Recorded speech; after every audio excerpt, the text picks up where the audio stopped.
Welcome to Working Better Together. Today's guest is Themba Chakela. With around 15 years of people experience, Themba's roles have ranged from tactical delivery, strategic planning, capability creation, and organizational effectiveness advisory. Dimension Data is now an $8 billion global leader in information technology services, which enable its clients to leverage data in a digital age, turn it into information, and extract insights. Go ahead. I think the best is to start. It's just tell us more about your journey and how you got here. That'd be quite exciting. So yeah, you mentioned Swede that ended up in SA. I'm half Swedish, half Mosotho. So I went, born in Sweden, raised in Lesotho, studied in South Africa, and now I live and work here. Currently the People and Culture Director within a fairly new portfolio in Dimension Data, called Go to Market. So Dimension Data, being a global organization, has divided itself, broadly speaking, into two areas: services and go to market. The one determines how we win, and the other one determines how we deliver once we've won a bit. And I look after the go to market portion from a people perspective. Yeah, and tell me tell me about the move from Sweden to South Africa. I mean, without getting too political right now, I mean, there's a lot of, I guess you call it, tension per se in the country, but you actually were attracted to South Africa. So, how I ended up on this side of the planet. So my dad left Lesotho in the 70s. He managed to secure a scholarship to study geology at the University of Uppsala. And that's where my parents met, and they had my brother and I when they were in Sweden. We left Sweden to go live in Lesotho in 1982. I was 6 and my brother was 3. So I always joke with my mom. She went from porcelain plumbing and flush toilets to long drop and roughly hewn seats in the span of a 2-day flight, right? So it took us 2 days to get from Sweden to here by aeroplane, which is, in today's terms, quite shocking. But so I did, my brother and I were raised in Lesotho. We of all intents and purposes identify as Basotho, although he has moved back to Sweden. We did all our primary school and high schooling there, and the reason why I bring that up is, even given the 80s and the early 90s situation in South Africa, Lesotho was always a free country. And I mean, I grew up on a university campus. My dad was a lecturer. So, the diversity in our little sort of ecosystem has always been broad. I mean, I have friends all over the planet purely because their dads lectured at this little university in Lesotho. And I mean, some of your more highly touted politicians have degrees from that university. I went to high school with Chris Honey's daughters because Mempo was in, well, if all intents and purposes, in exile in Lesotho, but grew up in a free country. The only time we sort of felt apartheid was when our diverse family, right? So my white mom, my black dad, and 2 children that are half and half would go shopping in Bloemfontein, and my mom would get really great service until my dad walks in the store and holds her hand. Goodness. Or we're sitting at the spur, and the family next to us decides to move to the other side of the restaurant because we don't necessarily represent the picture of the world that they would prefer. So I mean, look, that was the full experience. I then went to the University of Cape Town in '95. Started a psychology degree there, and I've been pretty much in South Africa since. Yeah, and what do you see the opportunity? I mean, is there no drawback to Sweden? Why do you think there's so much of an opportunity within your role in South Africa right now? So I mean, look, and my brother and I talk at least twice a week about, the pros and cons of living here and living in Sweden. And there's trade-offs everywhere, right? So Sweden is a perfect example of a first world country, and what happens when social responsibility and society as a whole takes an active involvement in or engages actively with solving society's issues, and plays a proactive role in the citizens everyday life. I mean, I was joking with somebody yesterday. I was there on holiday, and I crossed the street in the wrong place, and I got a ticket for jaywalking. Jaywalking, yeah. And yeah, and A, they have the infrastructure to catch people jaywalking, and B, they have jaywalking as a little tick on the form, but also they trust that you will pay that ticket. And to be sure, the last thing I did before we left was I paid my jaywalking ticket at the airport, because coming back, I know the system would remember that I have this little outstanding issue. So Sweden works, and it's structured, and they've got it all figured out. My attraction to Africa and South Africa and where we are is there is opportunity to do such great things in this environment. Yes, there are challenges, and they are significant, but I believe that I haven't met a challenge that I didn't want to get to know a little bit better. And Africa and South Africa have an opportunity to do that. I mean, that being said, my current role is a global one. So I now have to broaden my perspective a little bit and consider Asia Pacific, Americas, Europe, and Australia as well. Just to talk on your role, I mean, you mentioned you studied HR. I mean, up until what point did you study it? I only ever studied HR properly in my honors year. Okay. I did an undergrad in clinical and organizational psych. I did a postgraduate diploma in organization and management. And the last thing I did was my HR honors. I put that on ice for about 7 or 8 years because my first job was as a graduate trainee with Macro.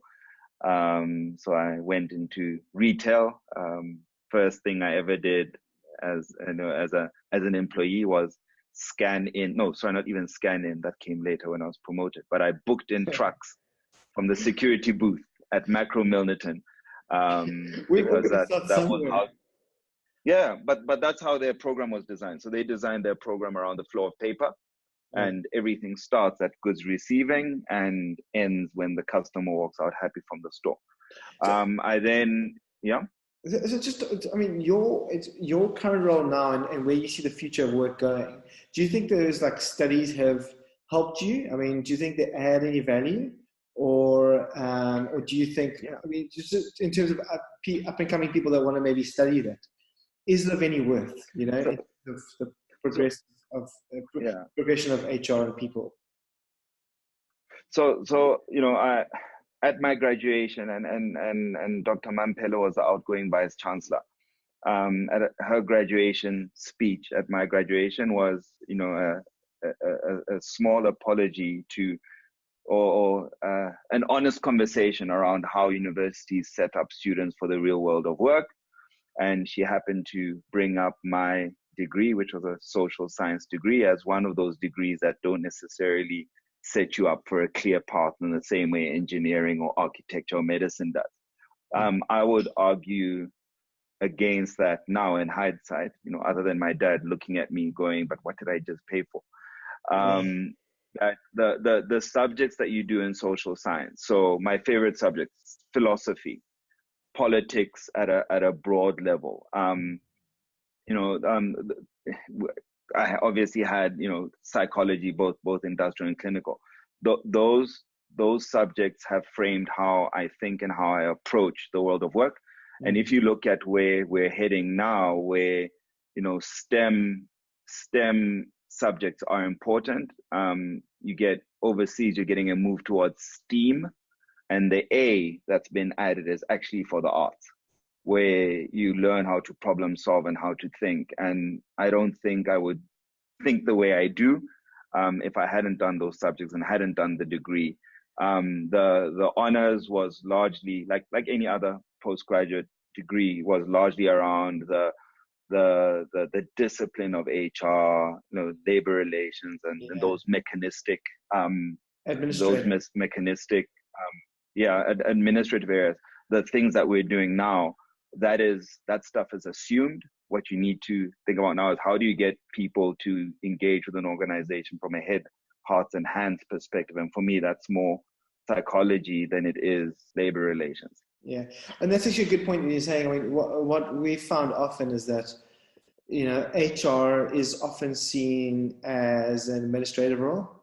And what we've found is that, they're trying to get a seat at the table.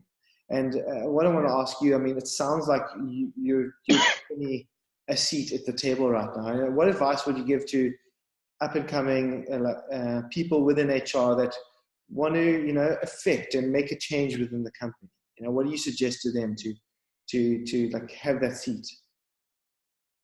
Yeah. So, I mean, the one thing is you need to have the discipline knowledge, right? You need to, like with anything, you need to master your craft, and you need to understand the psychology of people, the psychology of business, the impact, the impact that the people side of an organization has on profitability. We were talking about this at the HR Works conference, and we're saying, one of the things that the finance discipline has done well is it's taught everybody the language of finance so that it's almost expected. The challenge that HR has is that nobody speaks the language of HR other than HR practitioners. And we do one of two things. So we either try to dumb it down so other people understand us, and you lose the value or the gravitas of what you're trying to bring across, or you try to educate people that, and I mean this respectfully, you try to lead people to the same insights that you have, which is equally difficult. So I take a page out of my previous CFO's book, and I try to talk to my discipline in a way that speaks to the people in the room. So you have to have a certain amount. Being relative and try and meet your audience where it is. People, nobody disputes that what we do is incredibly complex and takes a lot to understand. The unfortunate reality of our lives is that if you are sitting in a group exco, you probably get the least amount of time. And the further you move away from the financial indicators of your business, the less time you get to represent yourself. So, you need to make sure that your 5 minutes count.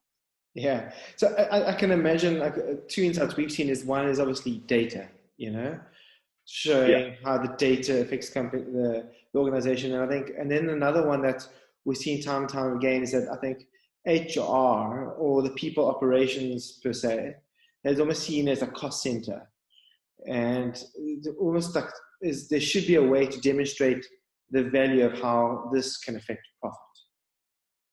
So I mean, how have you seen that evolve over time? So I think your statement around value is absolutely correct. The cool thing about value is that something is only valued once it gives value. Yeah. And that value is understood by the people it gives value to. So, there's I guess you can get some joy out of reporting on how many people have left and come into the company as a statistic. So 10 people arrived and 5 people left, and therefore we made a net increase of 5 people.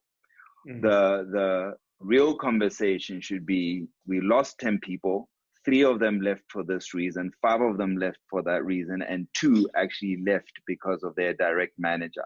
And over the last 6 months, we've seen people from that team leave for the exact same reason. We might have a management challenge in that particular area.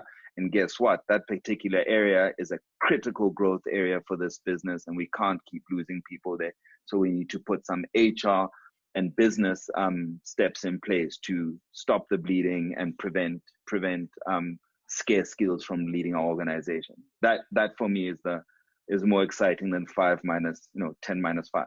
Yeah, and in terms of, I mean, you mentioned the culture word, which is obviously it's an ever-growing topic right now. What do you suggest is, just in terms of retaining culture, what do you think is the biggest or missed opportunity that most organizations are missing out on?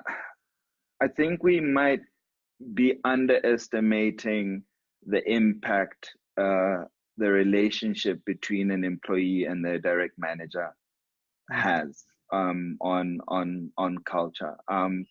Middle management in organizations, or the manager you're exposed to, often sets the tone for how you feel and actually how you treat other people. And when you get somebody reporting into you, chances are you will manage them the same way either your direct manager did or how the best manager you've ever had managed you.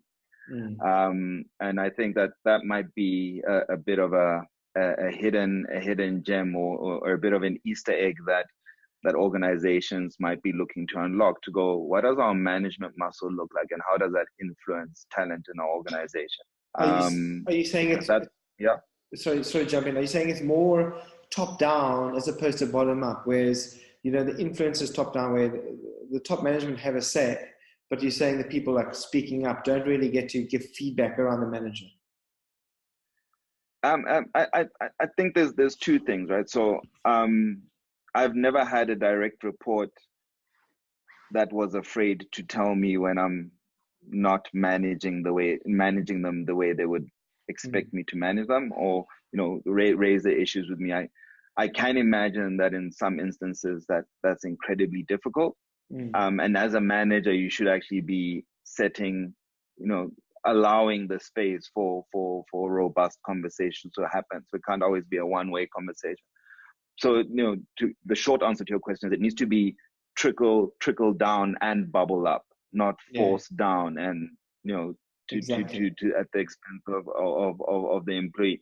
And those things then become culture. I mean, somebody, the 1 year, one of my bosses tried to make a great culture my KPI as the HR exec of the organization. And I sort of respectfully explained that I might be responsible for doing a few things that impact our culture, but accountability sits with the entire organization. And then we started talking about the things that become cultural. So, I gave the example of the one day somebody was walking through our reception. They took out a piece of gum and they thought they'd put the wrapper back in their pocket, but they hadn't, so it fell on the floor. But one of our executives was walking behind them and without making a fuss, just picked up the wrapper, put it in his own pocket to deposit it in the bin later. But everybody in reception witnessed an exec picking up a wrapper that somebody had dropped and not making a fuss about it. Yeah. So all of a sudden, those things become ingrained. I've had my CEO walk in on an interview that I was having and apologize for disturbing, and then realizing that nobody in the room has water and offered to bring water, brings the water in. The interviewee doesn't know who this person is. And later on, when you're doing the 5-cent tour and you ask them if they want to meet the CEO, their jaw drops when it's the guy that brought water and apologized profusely for disturbing. And those are the things that become cultural. So if the CEO treats you that way, who are you to treat anybody less? If the CEO and the leadership greets the receptionist, speaks to the ladies that help out with cleaning and tea in a respectful manner, who are you to not treat them that way? And for me, that's where culture begins. Have you heard of, I don't know if you heard about I could have my facts wrong, but I heard about a story with Eric Schmidt, who is the CEO of Google, and on his first day, they gave him a desk and he was literally just sitting next to a whole bunch of programmers. He didn't have a desk. And it was almost an expectation that flat structured, here's your new CEO, everyone, meet the new CEO meet everyone. And this is almost like set the expectation. and just the culture. And I think obviously the truth be said in the story. So tell me more about like something you've just learned on your journey, just being in this role and previous roles and this path that you're on. Is there any like words of advice you'd give to people that wanting to become like head of culture or head of HR within organizations? Any lessons that you... So I think the reason why I've ended up in this role is that I'm unabashedly and unashamedly positive about the impact that people have in organizations, and that's just my thing. Yeah. So I could be, if I felt this way about finance, I would probably be in a similar role in finance. But in terms of my journey, there's two things, and I said this to one of my mentees yesterday, that two things that have stood me in good stead is to show up and put your hand up. So when you are there, be present, be mindful, understand what's going on around you, and when there is work to be done, put your hand up for it. And your reputation for doing the things that you're passionate about will precede you. And if like I said, if I was in finance and there's a challenging finance problem, I would hope that my name would come up in, who can we put on this thing to solve it? And sometimes it's out of your comfort space. In fact, the reason why I was late for this pod was I was having a robust discussion with somebody that believes something that something falls into my area of responsibility that really doesn't. And when it comes down to it, I think it was just, give it to Themba, they'll crack it, and then we go. Whether it's his responsibility or not, it's a big hairy problem, and let's see if we can't give it some focus in some direction. That's incredible. So yeah, just to wrap up, tell us just a quick 5 minutes. How do you spend your day on average? So having been in this role for all of 60 days, currently I spend a lot of my time drinking from 5 different fire hydrants and trying to not get wet. So there's a lot of meetings. I'm learning a lot on the job, but it's also about fact gathering and understanding what my world looks like. My 90-day plan sort of looks this way: 30 days just learning, 30 days understanding, and your next 30 days you better be adding value or impact, or you're probably not in the right place. So I'm heading towards my value and impact month next month. So it's largely meeting with my different stakeholders, the people I have dependencies on to deliver. And the meetings I'm hoping to make less, and the action and working in my environment should ramp up. Brilliant. And then tell me, what is your any like favorite reading material recently that you're reading?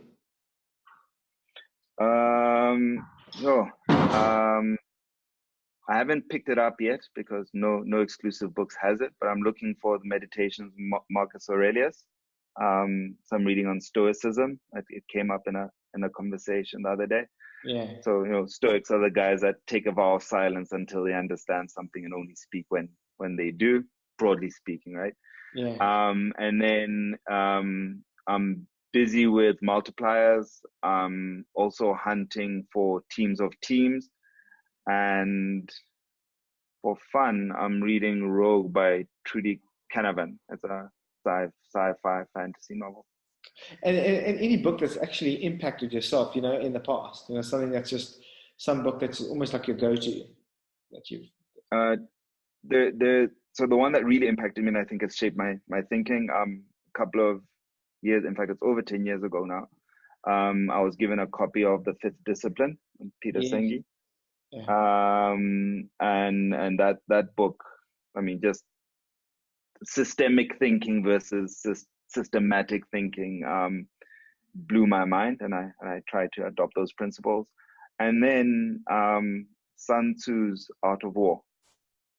I think that's my Catcher in the Rye book. I can't help but buy it when I see it. So I have the pocket edition, the executive edition, the biker's edition, and I don't even have a motorbike, but that's right. And then so those 2 books. Yeah, and then any like productivity tool or software that you use on a daily basis? Other than the fact that I have been living in Outlook. No, so productivity wise, one, we've been begun to leverage Microsoft Teams quite a Yeah. bit for global collaboration. So the people and culture team is spread across the globe. And I mean, Microsoft have been doing some rapid deployment of new functionality around their Teams product. Mm. You can do all the tie-ins to Trello and Planner. So we're using that as our hub right now, and that's probably, other than when I'm in Outlook, I'm on Microsoft Teams collaborating with guys across the planet. Brilliant. I think your Monday, what is it? Your LinkedIn Chuckies with Monday? My Tell us more about Chucky that. Management Mondays. Chucky Management Monday. Uh, I started doing that. Wow, I think we're in the third year now. I on a Monday morning, this week, this month has been bad. It's been Monday afternoon, South African time. But I just try to find something that impacted me the previous week, and sometimes it's on the day. And I try to frame that within my own experience, and I share it. I think this week's quote was out of the Book of Five Rings, which everybody needs to read. And yeah, try to do nudge posts on a weekly basis. I'm not a big Cool. blogger, Yeah. so that's my contribution. Well, yeah. Also, so for all the people out there, don't forget to follow Themba on LinkedIn for Chucky's Management Mondays. Is there any other way that any other channel that you're like distributing content on? So I'm socially, so I try to keep my work. So I do all my work stuff on LinkedIn. Mm-hmm. Twitter is probably where I cross over the most. So Chakela01 on Twitter. There'll sometimes be work stuff on there and sometimes social stuff. My Instagram and Facebook is purely personal. So I try to Keep it those classy. realities separate. Like George Costanza says, your worlds shouldn't collide. Well, thanks a lot for joining on the show. Is there anything you want to mention? Anyone out there before we go? No, Gary, I think the stuff that you're doing, different. I mean, even the way the lead up to this pod shows a different world of work. I think you have a bot managing this in the background. The prep docs, the reminders, that's the way we're heading. And again, I think there's a space for people in the new world of work that we need to be considerate of. Technology is going to open up this game really, really wide. We can't afford to have our people lost in the transformation. Thanks a lot. You know what? Actually, before we go, something that's been bugging me, and we had a big debate in the office this morning. Do you think big companies can learn from small companies, or do you think small companies can learn more from big companies? My answer is going to sound like a consulting answer, but it's both. So, and I'll back it up with a practical example. So the company that I was with for 10 years, Bright House, operated as a lean, agile management consulting shop. We were only 1,500 people. We had a good firm grip on what our 4 delivery areas were. We won bids. We punched above our weight. And then Dimension Data asserted its ownership on us fully 2 years ago. And I'm very happy to say that I've seen learnings go both ways. So you can't be a boutique burger shop and expect to sell your burgers all over the world without a robust supply chain. But you also can't change the world and turn on a dime if you're the Titanic.